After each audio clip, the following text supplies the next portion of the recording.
श्री स्वामी समर्थ अनंत कोटी ब्रह्मांड नायक राजाधिराजे योगीराज परब्रह्म श्री स्वामी समर्थ महाराज यांच्या चरण त्रिवार वंदन, परम गुरु मोदी यांच्या चरण त्रिवार वंदन आणि सर्व सेवेक हृदय वंदन श्री स्वामी समर्थ।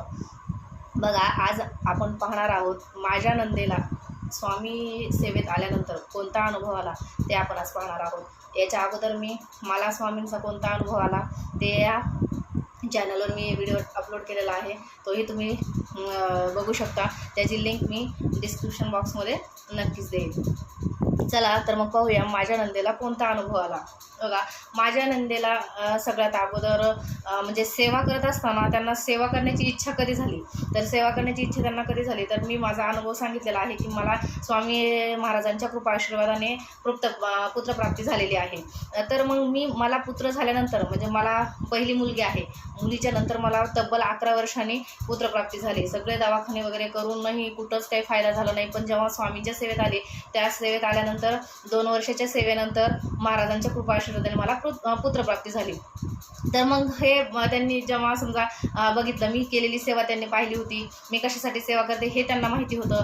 मग त्या अगोदर सेवा करत नव्हत्या, स्वामींची सेवा त्या अगोदर करत नव्हत्या, पण मग माझी ही सेवा बघितल्यानंतर मी जी इच्छा ठेवून सेवा केली होती ती इच्छा माझी पूर्ण झाल्यानंतर त्यांच्या पण मनात आलं की आपण पण ही सेवा करून पाहावी, आपणही या सेवेत यावं, जसं वहिनींनी सेवा केली आहे तशीच आपणही सेवा करून याचा अनुभव घ्यावा। यासाठी त्यांनी मग माझ्याकडे चौकशी केली की स्वामींची सेवा कशी करायची, त्याबद्दल त्यांनी माझ्याकडं माहिती मागितली। तर माहिती देत असताना त्यांना मी सांगितलं की सगळ्यात अगोदर तुम्ही 3 अध्याय आणि 11 माळी जप ही सेवा तुम्ही चालू करा, म्हणजे नित्यसेवा तुम्ही सगळ्यात अगोदर चालू करा। त्या जिथे राहतात तिथं स्वामींचं केंद्र नसल्यामुळं त्यांना रोज समजा आरतीला वगैरे नाही जाता येत, जर जवळ केंद्र असेल तर आरतीलाही जायचं मी त्यांना नक्की सजेस्ट केलं असतं।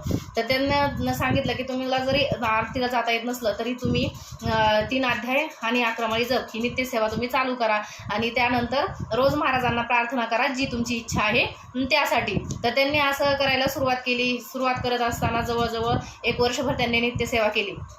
नित्यसेवा केल्याच्या नंतर मग त्यांना असं वाटलं की आता नित्यसेवा आपण करतोय, पण जशी वहिनीने काहीतरी वेगळी सेवा केली होती तशी आपण कोणती वेगळी सेवा करावी ज्याने आपली इच्छा पूर्ण होईल असं त्यांना वाटलं आणि त्यांनी त्यासाठी परत माझ्याकडं म्हणजे मला माहिती मागितली की मग वहिनी मी 1 वर्ष झालं नित्यसेवा करते, पण मला असं वाटतं की अजून काहीतरी सेवा आपण वाढवावी किंवा अजून वेगळी सेवा अजून आपण काहीतरी करावी, तर यासाठी मी काय करू, माझी जी इच्छा आहे ती पूर्ण होण्यासाठी काय करू। तर मग मी त्यांना विचारलं सगळ्यात अगोदर की तुमची इच्छा कोणती आहे, की नेमकं तुम्हाला कशासाठी करायचे आहे। तर मग त्यांनी सांगितलं, तर त्यांना पण पहिली मुलगीच आहे, मुलगी असल्यामुळं परत कसं प्रत्येकाला इच्छा असते की आता आपल्याला मुलगाच झाला पाहिजे, जर मुलगी झाली तर मग परत तिसरं अपत्य होणार, परत मग असं वाटतं माणसाच्या मनामध्ये एक गोष्टी येऊन जातात की मग त्याच्यासाठी त्यांनी विचार केला की आपण समजा होण्याच्या अगोदरच समजा पुढचं काय समजा हे होण्या अगोदरच आपण जर सेवा केली आणि सेवा करून जर आपल्याला वेळेत पुत्रप्राप्ती झाली तर ठीकच आहे। तर यासाठी त्यांनी माझ्याकडे चौकशी केली की यासाठी मी कोणती सेवा करू। तर मग ती ही सेवा करत असताना मग त्यांना मी सांगितलं की समजा त्यांनी आधी विचारलं मला की तुम्ही कोणती सेवा केली ज्याच्यामुळे तुम्हाला हे पुत्रप्राप्ती झाली। तर मग त्यांना मी सांगितलं की मी 108 स्वामीचरित्र पारायण मी केले होते, त्याचबरोबर गुरुचरित्र पारायण मी 3 केले होते त्या प्रेग्नेन्सीच्या काळामध्ये। तर असं मी त्यांना सांगून दिलं। मग असं सांगितल्यानंतर त्यांना पण इच्छा झाली की आपणही 108 स्वामीचरित्र पारायण करावेत, परत 3 गुरुचरित्र पारायण करावेत। तर मग त्याच्यासाठी त्यांना असं वाटलं की आपण करावे, पण परत त्यांच्या मनात विचार आला की आपण जर ही सेवा चालू केली मध्येच खंड पडला नाही आपल्याच्याने करणं झालं तर मग दोष लागतील असं त्यांच्या मनामध्ये एक भीती होती। मग मी त्यांना समजावून सांगितलं की घाबरण्याचं वगैरे काही कारण नाही, कधी समजा एखाद्या गोष्टीमुळं आपण 108 स्वामीचरित्र पारायण चालू केले आणि त्याच्यामुळं ती स्वामीचरित्र पारायण करत असताना काही समजा अडचणी आल्या, आता 4 दिवस जी अडचणीचं काही समजा हे नसतं, तर समजा आपल्याला काही अडचण आली, काही अडचणीमुळे आपण जर समजा नाही करू शकलो तर काहीच प्रॉब्लेम नाही, त्याच्यानंतर तुम्ही परत दुसऱ्या दिवशीपासून तिसऱ्या दिवशीपासून तुम्ही ती सेवा चालू करू शकता। म्हणजे थोडं खंड पडला हे काही त्यांच्या मनामध्ये विचार असतो की सेवेत खंड पडला मग आता परत 108 स्वामीचरित्र परत चालू करायचे काय पहिल्यापासून, तर असं प्रश्न मनामध्ये असतो। तर मी त्यांना समजून सांगितलं की असं काही नाही, समजा तुमचे 10 स्वामीचरित्र पारायण पूर्ण झाले आणि 1 दिवस तुमचा खंड पडला तर तुम्ही त्याच्या दुसऱ्या दिवशीपासून परत सेवा चालू करून ते कंटिन्यू करू शकता, परत रिटर्न मागे यायची गरज नाही। कसं आहे शेवटी मनामध्ये मनामध्ये भाव असणं किंवा श्रद्धा असणं गरजेचं आहे. श्रद्धा जर मनामध्ये असेल तर तुम्ही कशाही पद्धतीने सेवा केली तरी ती महाराजांपर्यंत पोहोचत असते. फक्त म्हणजे रेग्युलर जर आपण केलं तर रेग्युलर आपण महाराजांना सांगत असतो, रोज सांगत असतो, जी आपली इच्छा आहे ती आपण सांगत असतो, तर ते परत परत आपण महाराजांपर्यंत पोहोचवत असतो. त्याच्यामुळं कधी कधी आपण जी कंटिन्यू सेवा करतो, सातत्याने जी सेवा करतो ते सेवेचं फळ पटकन भेटतं. आता मध्ये मध्ये जर खंड आपला पडला तर मग खंड पडल्याच्या नंतर आपलं महाराजांशी आपण महाराजांना ते सांगायला कमी पडतो समजा आपली प्रार्थना, तर त्यामुळे मग थोडासा उशीर वगैरे मागं पुढं होऊ शकतं. याच्या व्यतिरिक्त दुसरं काहीच कारण नाही. जर खंड पडला असेल एखाद दिवसाचा तर काहीच अडचण नाही, तुम्ही परत ती सेवा पुढं चालू ठेवू शकता. तर अशा पद्धतीने मी त्यांना व्यवस्थित समजून सांगितलं. तर समजून सांगितल्यानंतर मग त्या करायला तयार झाल्याच्या नंतर त्यांनी 108 स्वामीचरित्र पारायण करायला सुरुवात केली. 108 स्वामीचरित्र पारायण करायला सुरुवात केल्यानंतर त्यांनी घरच्या देवघरामध्ये त्यांनी स्वामींचा फोटो ठेवलेला आहे. त्या स्वामींच्या फोटोसमोर त्यांनी नारळ खडीसाखर ठेवलं, कारण त्यांना केंद्र जवळ नाही आहे.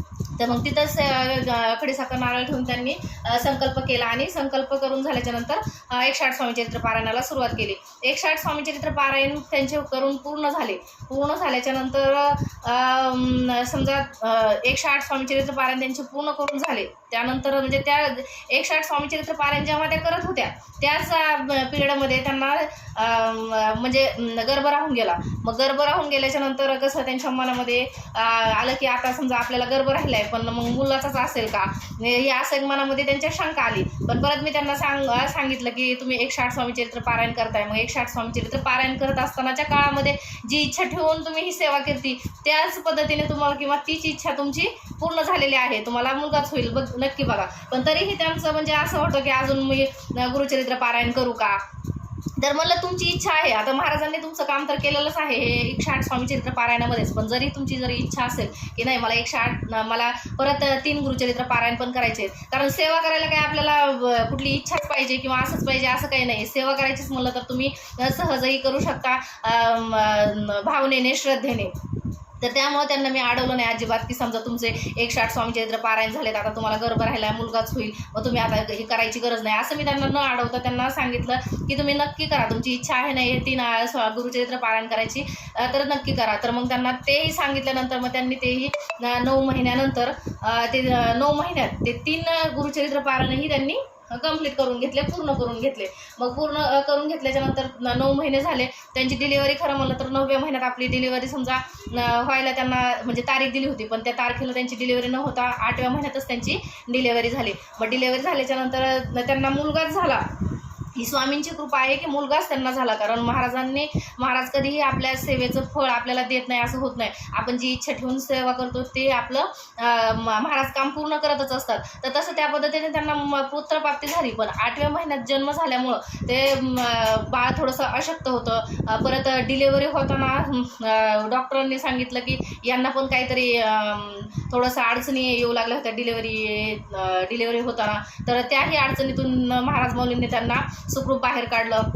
डॉक्टरने सांगितलं होतं एक तर बाळाचीच गॅरंटी आहे किंवा मग आईचीच गॅरंटी आहे. तर ह्या सगळ्या अडचणीतून महाराज माऊलींनी त्यांना सुखरूप बाहेर काढलं. त्यानंतर बाळाला काचेत ठेवलं 1 महिनाभर. त्या 1 महिन्याच्या कालावधीतही समजा सेवा वगैरे त्यांनी भरपूर अगोदरच महाराजांनी करून घेतली होती, कारण महाराजांनाही माहिती की त्या वेळेमध्ये ही कशी सेवा करणार आहे. त्याच्यामुळे महाराज माऊलींनी आधी 9 महिन्यातच सगळी सेवा करून घेतली होती. 108 स्वामीचरित्र पारायणही करून घेतले होते आणि त्याचबरोबर 3 गुरुचरित्र पारायणही करून घेत होते. महाराजांना माहिती असतं, समोरचं सगळं त्यांना दिसत असतं, आपल्याकडून फक्त ते करून घेत असतात. तर त्याच्यामुळे त्यांनी अगोदरच सेवा करून घेतली होती आणि त्या सेवेचं फळ मात्र त्यांनी त्या डिलिव्हरीच्या वेळेस त्यांना दिलं. तर डॉक्टरांनी सांगितलं होतं मुलगा वाचेल किंवा समजा आई वाचेल तर या दोन्हीपैकी एक होईल कोणतंही, पण तसं न होता दोघंही सुरक्षित महाराज माऊलींच्या कृपा आशीर्वादाने राहिले आणि 1 महिन्यानंतर बाळालाही काचेतून बाहेर काढलं आणि बाळ एकदम सुखरूप आहे. आता ते बाळ 1 वर्षाचं कंप्लीट पूर्ण झालं आहे. तब्येतही त्याची छान झाली आहे, कारण वजन त्याचं जन्मल्या खूप कमी होतं, पण आता त्याचं वजन वगैरे सगळं व्यवस्थित झालेलं आहे. अशी महाराज माऊलींची कृपा असते. त्याच्यामुळं प्रत्येक सेवेकऱ्यांना, नवीन सेवेकऱ्यांना मी हेच सांगेन की तुम्ही महाराजांच्या सेवेला लागा, महाराज माऊलींची नित्यसेवा करायला सुरुवात करा. आपण नित्यसेवा करायला सुरुवात केली की त्याच्यानंतर महाराज माऊली पुढचा मार्ग आपोआप दाखवत जातात. झालेली सेवा श्री स्वामी समर्थ महाराजांच्या चरणी रुजू करते. श्री स्वामी समर्थ. आपल्या चॅनलला सबस्क्राईब करायला विसरायचं नाही. आपल्या चॅनलला सबस्क्राईब करायचं. त्याचबरोबर व्हिडिओ आवडला असेल तर कमेंट्स बॉक्समध्ये नक्की श्री स्वामी समर्थ सर्वांनी लिहायचं आहे. झालेली सेवा श्री स्वामी समर्थ महाराजांच्या चरणी रुजू करते. श्री स्वामी समर्थ. व्हिडिओ सर्वांनी शेअर करायचा.